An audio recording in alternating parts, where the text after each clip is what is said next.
This is Karen with NewClevelandRadio.net, and it is time for the Intentionality Gurus with Candace Pollock. And our subject today, and she's going to explain it in a minute, 4 ways of being through me.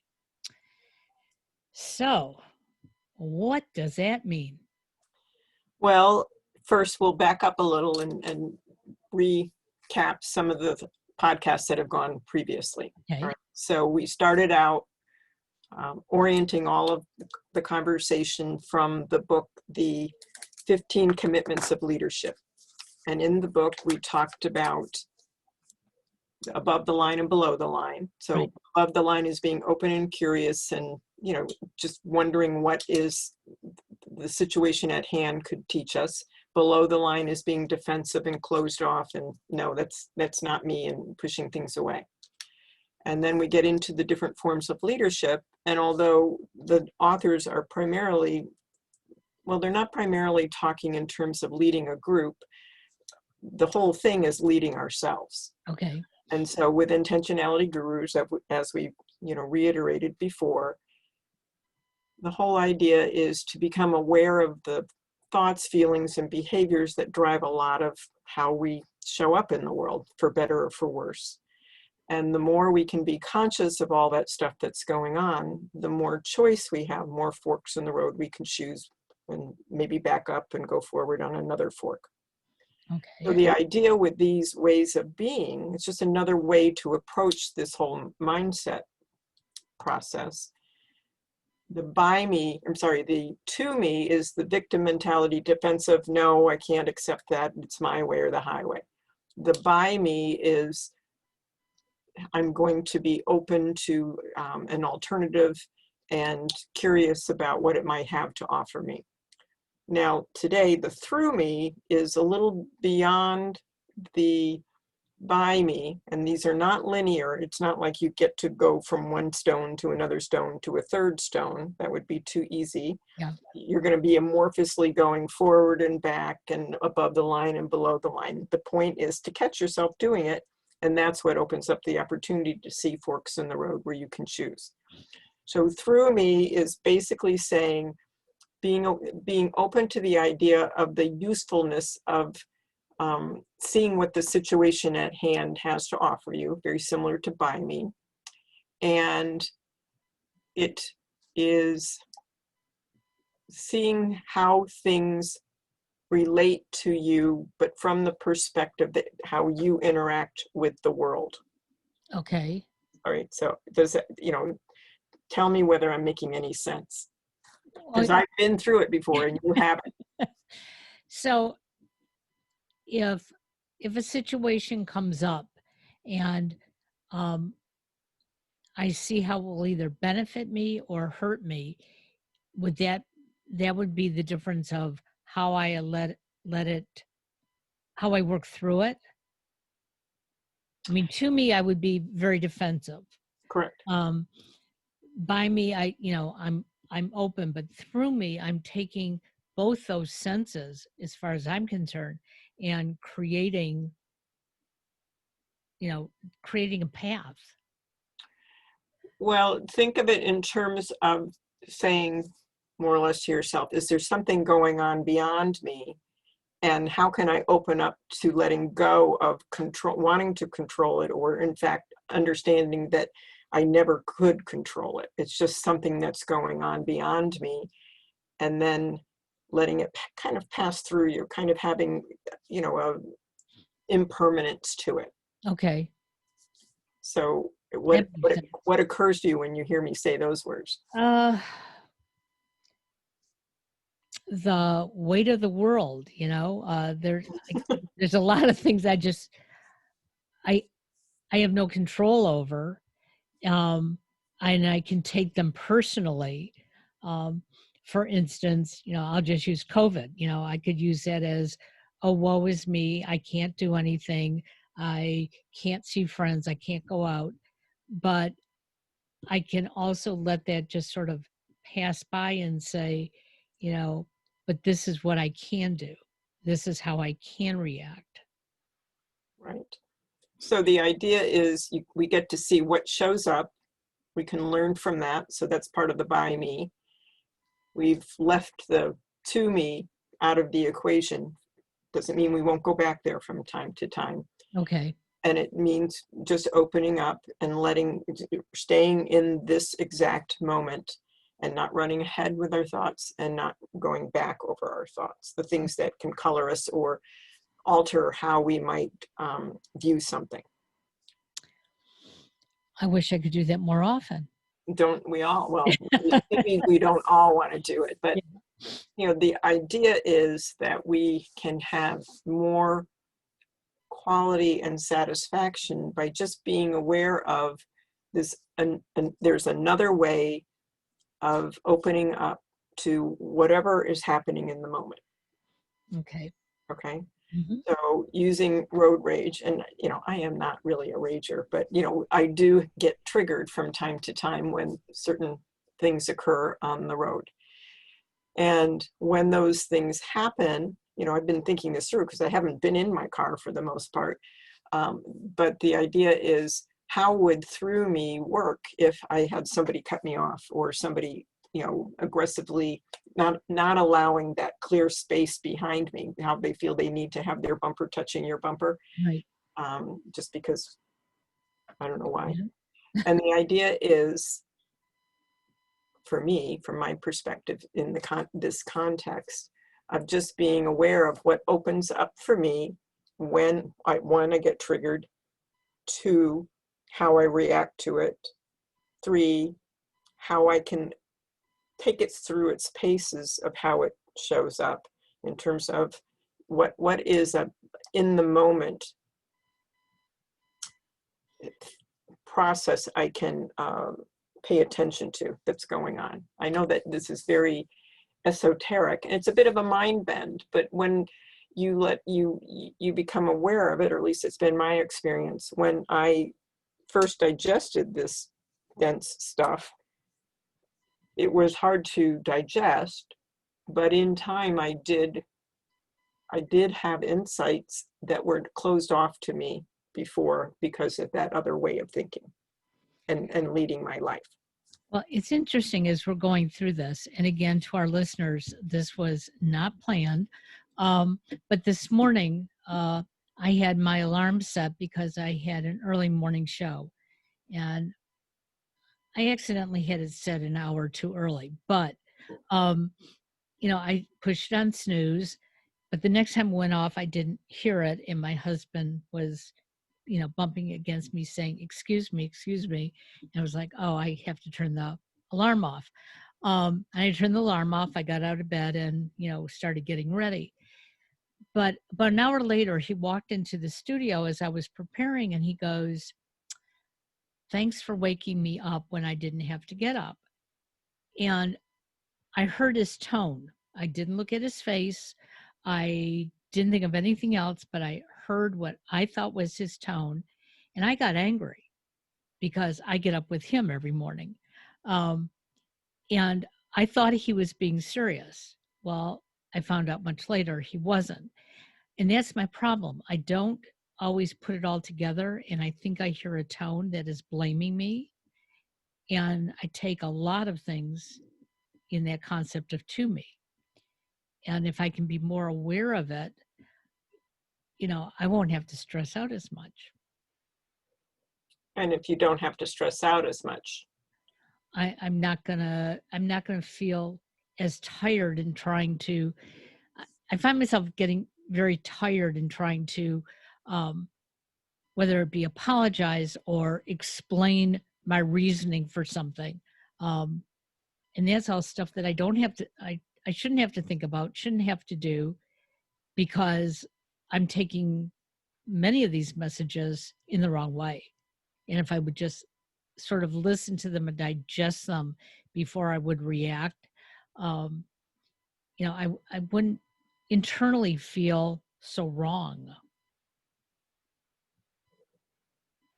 so what if you were to convert that into the through me language, so to speak, and think of it that scenario and your thoughts about the scenario, just as you've described them, Yeah, in terms of something beyond you?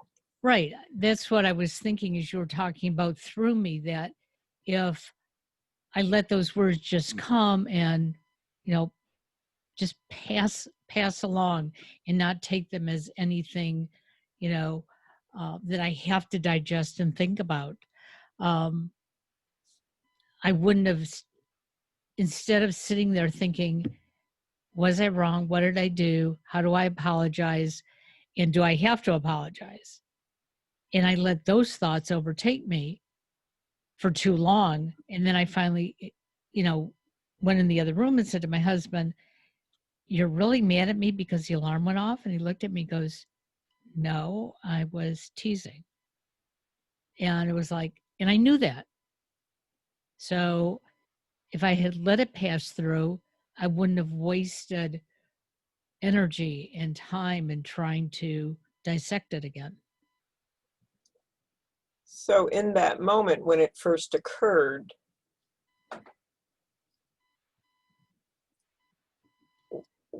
your thoughts went to, That, did I do something wrong? yeah, Some automatic thoughts for you. right, And you're not alone in that, obviously. right. Yeah, my first thought was, well, what did I do wrong? Well, I just had the alarm on. Okay. I didn't hit snooze fast enough. All right, he wasn't able to fall back asleep. But again, it must be my fault because I didn't do these things. And what I heard him say was, I ended up waking up because of your alarm.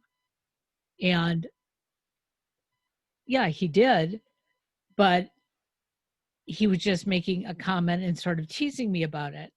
And yet I didn't hear that initially, but now I want to zone in and listen to what the words are and not make the assumptions. And there's something else underlying it that you've mentioned in prior podcasts. Oh, bad habits. I mean, history, and trying to please people. When you're trying to please everybody around you, all you have to hear is something that you think sounds negative and you take it personally. Although I know a lot of people who probably live as through me because they never seem to appear to, be damaged by anything that is said or done. I imagine it's fleeting. Yep. So in your situation, you got triggered. Yeah. And you said at first you were angry. Yep. I was. And Now, what was the anger about precisely? that he was upset over my alarm, but I'm not allowed to get upset over his alarm, which is funny because I probably could, but I don't because I understand that when the alarm goes off, he has to get up. Or if my alarm goes off, I have to get up. But I still hear that parental voice in my head. And I think you've talked about it in the past in your house when your mother would say, "Candy, where are you?" You figured that you had to go running to say, "Here I am." But when I hear somebody say, "Why did you?" or "because of something of yours," I automatically feel like, I'm the bad child. Yeah, it triggers that whole Yep. cascade of feelings and thoughts. Yep. Or I should say the other way around, thoughts that trigger the feelings. And if I think about it, like I did today, which was interesting that even though I started getting upset, then I started to digest it thinking, well, wait a second, I didn't do anything that's that bad. And yet he could have gone back to sleep if he wanted to. And so when I organized my thoughts without lashing out at him, because a lot of times I would, like, well, so what if I woke you up? But today I thought through it and it was like, you know what, I'm not going to be responsible for this. And then when he said, no, I was only teasing, it's like, yeah, I've heard this before. So it's about time that I learn, you know, when he's teasing. What is teasing?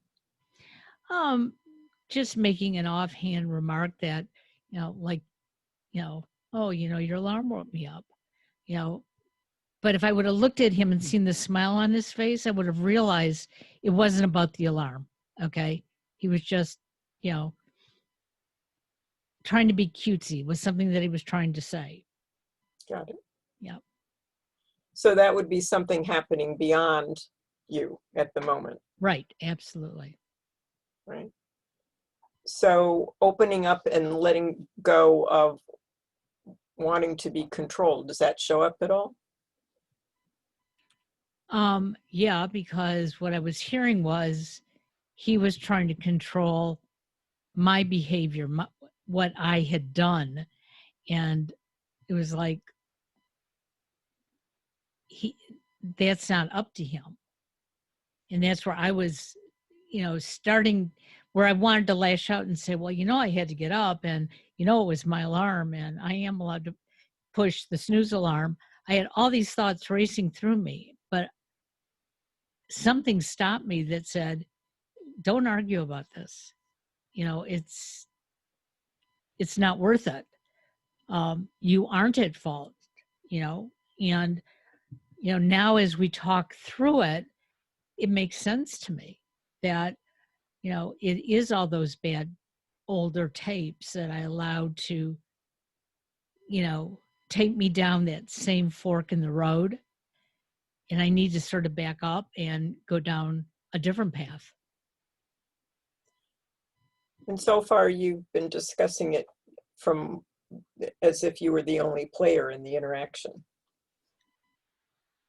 Well, I'm the only player in the interaction because of my part. Yeah, he does have a part too, or whoever that would be triggering me. But I can't speak for them. I can't change them. I can only change my reaction to them. And if it's a known trigger, then what is the cue you might be able to, or think of a word, I don't know what it is, to help yourself catch that sooner in the moment? I think when I hear things like this, if I can remind myself that I'm not a child, which sometimes I look in the mirror and I think, oh, you still look like you're 4 years old. And I realize I really don't. But that's where my mentality is, I still remember myself as this kid. And I think if I could say to myself, you're not a child anymore, that would get me to not react. Because growing up with two older brothers, it was always easy to point the finger and say she did it. And they knew that my parents weren't going to take it out on me as much as they would on them.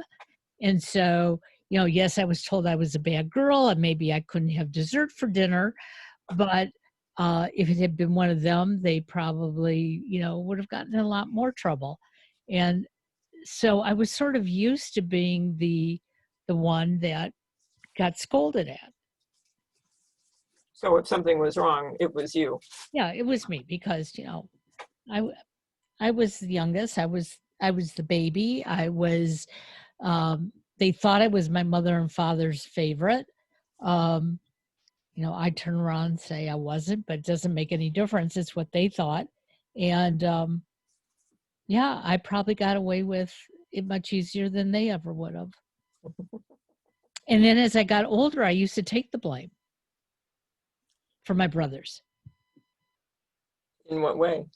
Um, if my mother would make the comment, oh, I haven't heard from your older brother, in a week, he must be mad at me. And I'd say, oh, no, it's my fault. I was supposed to tell you.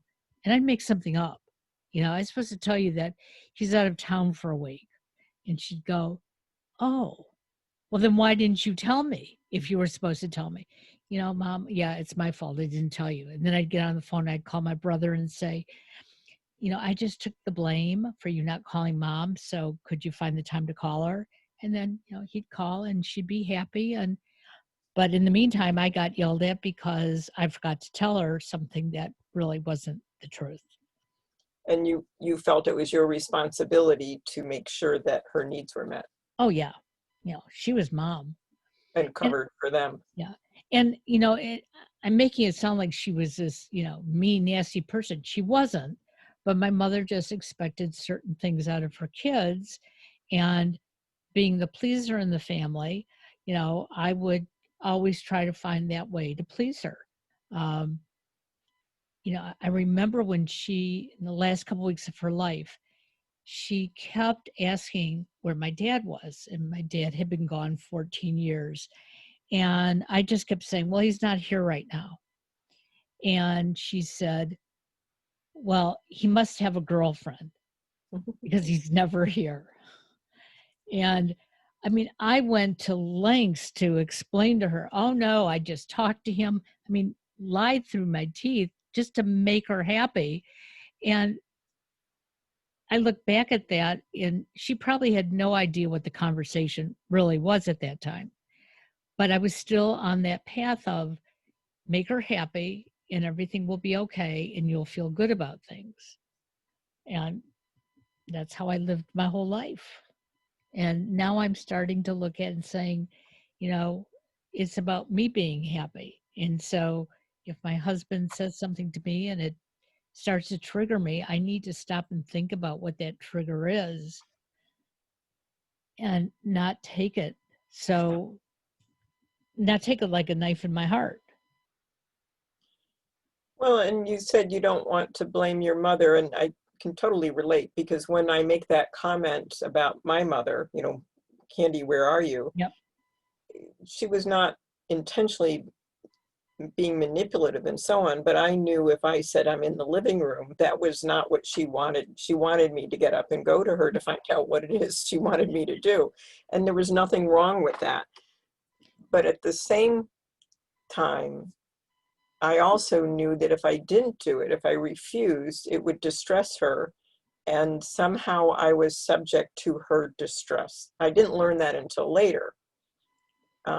But the idea is that mothers wield a lot of emotional control over their kids.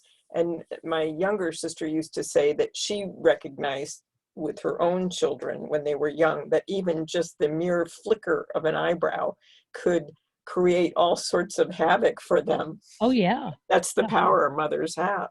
And she would be sure not to use it except in extreme circumstances. But even as adults, and I think we're adults, at least chronologically, it's hard to be aware of that embedded stuff in the moment. Right.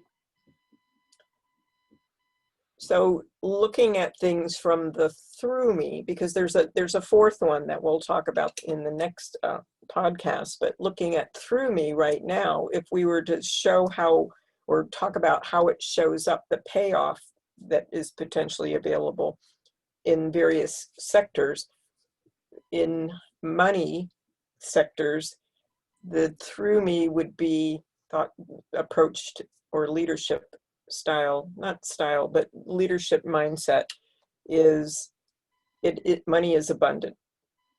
And it's not like an affirmation that if I think that way, I'll have more money. It's just that it isn't from a framework of lack or any of those kinds of things. Okay. And in terms of time, there's plenty of it, and I only have the moment. And actually, that's all that's needed is the moment, because that's all we really have at any time. Everything else is just a fiction. And then with happiness, this one is a bit of a hard one, at least for me at first, to one part of it is here and now. That part I totally can comprehend, because we only have the moment. And it has lasting quality. So what are your thoughts about that last part? Um, it's something that I've been discussing on a number of other shows, and that is, we wake up in the morning and if the sun is out, many of us will say, oh, it's going to be a perfect day. And, we have a smile on our face. But we wake up in the morning and it's cloudy and dreary, it automatically makes us say, oh, what a terrible day this is going to be.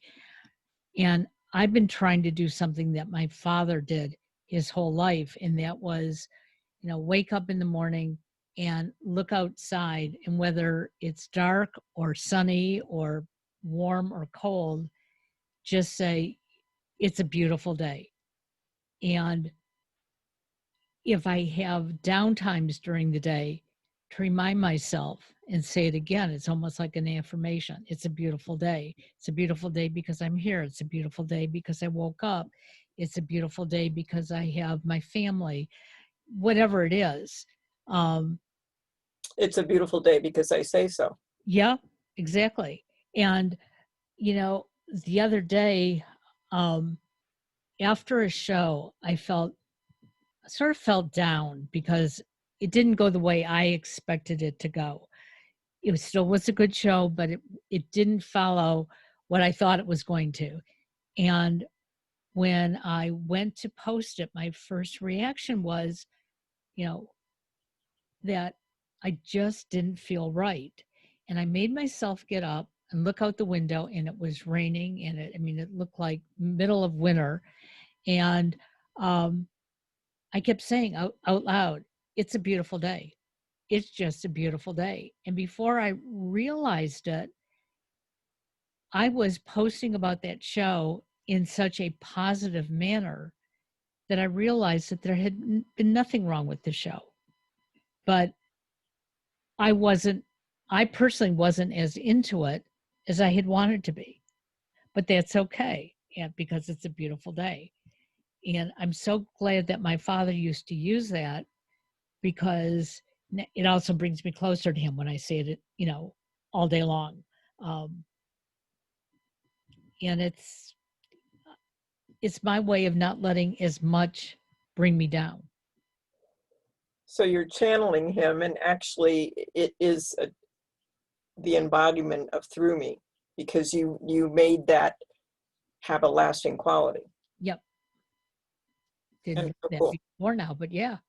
Yeah, well, and I just think it's so uncanny how all you get is the title of the program. You have no idea what we're going to talk about, but we can always see elements of how things show up.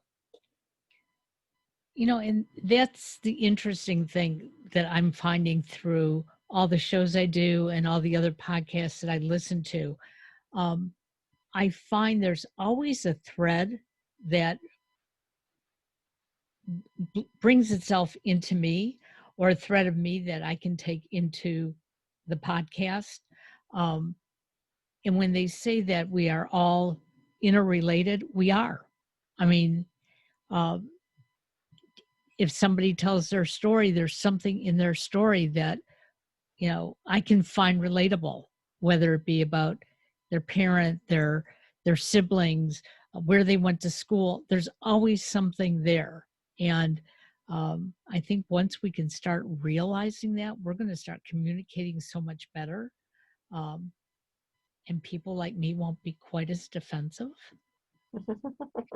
Well, and I think that's the success of StoryCorps. Do you ever listen to StoryCorps? Yes. And they're just small stories, but they are, many of them are so moving or inspiring, and it's a touch of humanity that we often have lost in our daily grinds. Absolutely. So there's a couple of more things the way through me can show up, and this one I was particularly interested in. So discipline is effortless, and having and delaying gratification are equals. I just love that last part of the phrase. They're equals. Okay. So not, having instant gratification or delaying it are equals. That's not how most of us are taught to live, or our society orients itself as a rule. Well, I mean, we all seem to want that instant gratification. Uh, you know, Microwaves aren't fast enough. Faxes aren't fast enough. Texts aren't fast enough. you know, and it's funny that you bring that up right now because um, my brother, who typically does a show an hour after this on Fridays, I wrote him on Monday and I said I had to change his show time. And I haven't heard from him.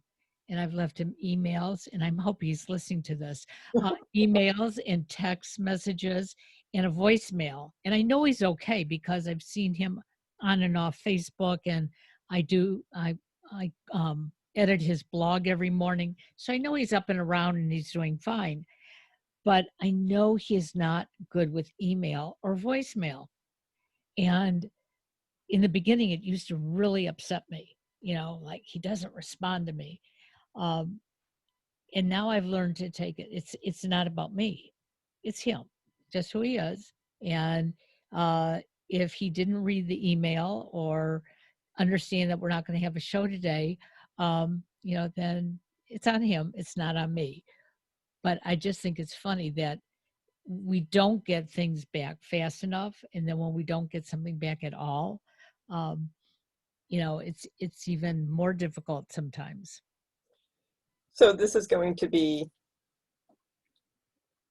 politically incorrect in terms of gender things, and I've mentioned it before. But I mentioned the male acquired ignorance syndrome, like in the offices that I've worked in, where the dominant male in the business didn't know how to use the photocopier, Right. and inevitably would say, how does this thing work? And then a young female person would show up and do it and then be stuck with doing it, so to speak. And I'm saying this all with a tongue of cheek. Right. In cheek. All right. But then it occurred to me that as a rule, young women, young girls are not taught to have bad skills on some things. And so our orientation as a rule, and I know this is so, politically incorrect, I'll probably get a lot of flack from it, but the idea is, in general terms, we strive to do it and be the person who fills others' needs. Right. And that means we take on a lot. And so one of the things I do is say, I'm not candy on demand, and I'm not inclined to pick up my voicemail on my cell phone. I won't pick up in the moment unless, it's a very unusual circumstance. And basically people know not to contact me that way. So it gives me some quiet time, quiet space. Otherwise I'd be constantly bombarded by things. So maybe your brother is unconsciously doing it, or maybe he's just doing that male acquired ignorance thing.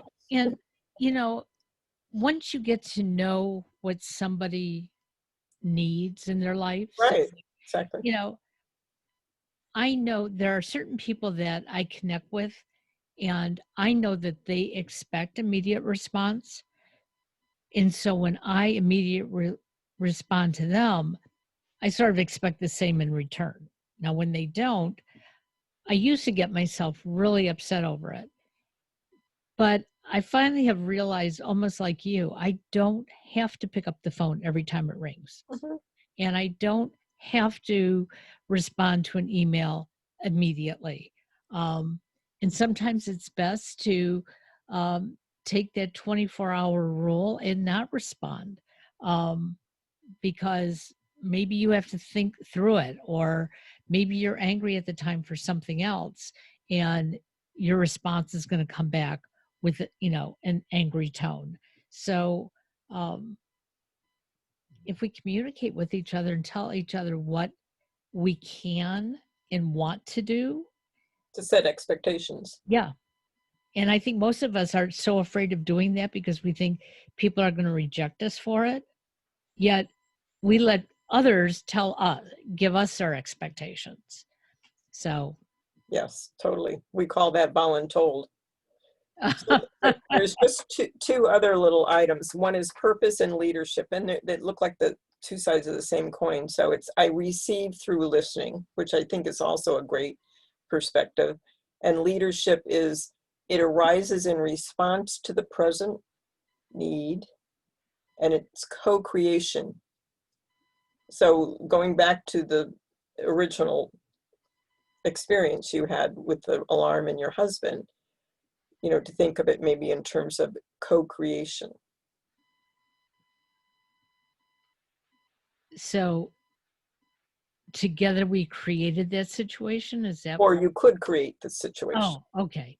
Okay. Just to be able to have that as an opportunity to say, you know, how could we co-create something along those lines Got it. that works better. So again, thank you, little guinea pig. You've been so accommodating.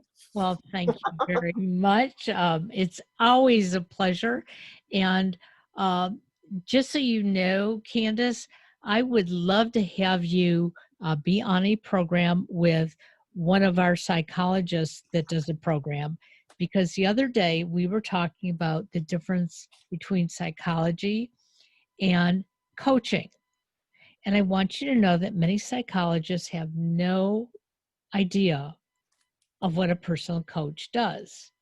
And as I tried to explain it, I found myself getting into really hot water because I was mumbling, and I know that.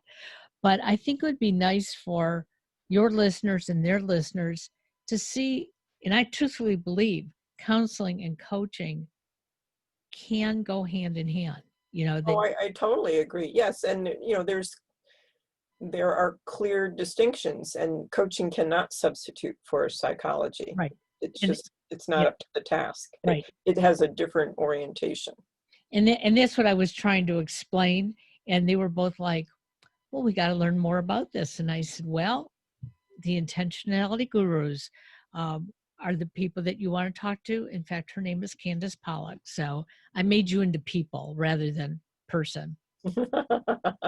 That's fine. So I'd love to do that. It would be great. Wonderful. So I will make that arrangement. In the meantime, you and I will meet again in 2 weeks. Sounds good, Karen. Have Thank a great one. you. Take care. Thanks. Stay safe. Yeah, bye-bye.